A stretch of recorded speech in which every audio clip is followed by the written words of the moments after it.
tanışma ve bilgilendirme toplantımıza öncelikle hepiniz vatandaşlarımızın haber alma hakkını yerine getirebilmek amacıyla ailelerinizden, sevdiklerinizden ve yakınlarından fedakarlık eden çok değerli basın mensuplarımız. Öncelikle basınla bir araya geç kaldık gelmekte.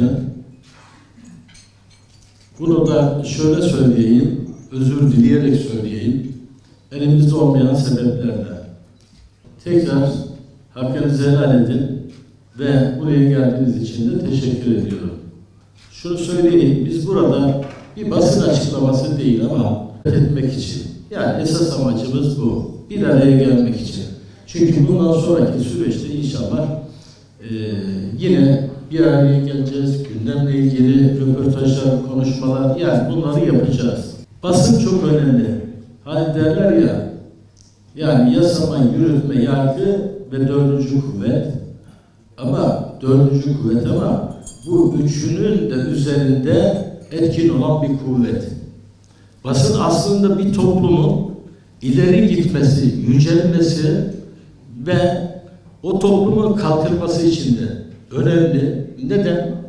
Basın toplumun gözü, kulağı, dili, dolayısıyla da yanlışlar muhakkak söylenecek, basın dile getirecek, eleştirecek. Dolayısıyla basının hür olması diye hep geçer değil mi? Hür basın gerçekten de bir ülkenin büyük devlet olup olmadığı, hür basın olup olmadığıyla direkt alakalıdır. Yani bir ülke gelişmiş, modern, çağdaş bir ülke ise basının hür olması lazım. Ben şunu söylüyorum, eleştiri hiç ben alınganlık etmem. İl başkanı şahsımla ilgili söylüyorum.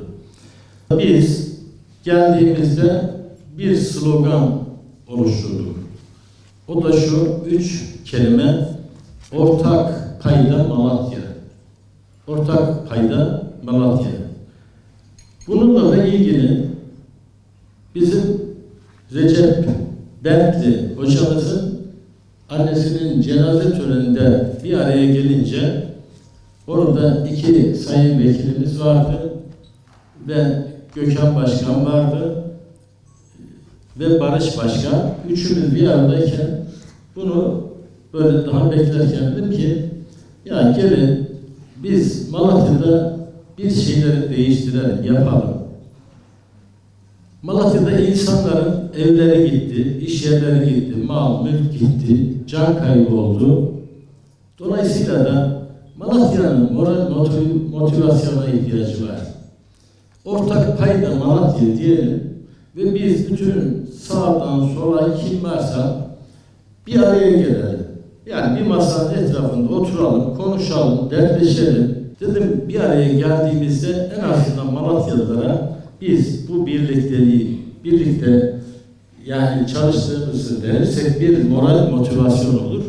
Dolayısıyla ikinciyi de böylece yaptık. İnşallah devamını da getireceğiz.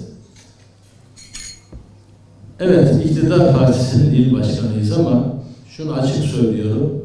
Ortak payda Malatya ise iktidar muhalefeti yok. Ben oradaki arkadaşlarıma da söyledim.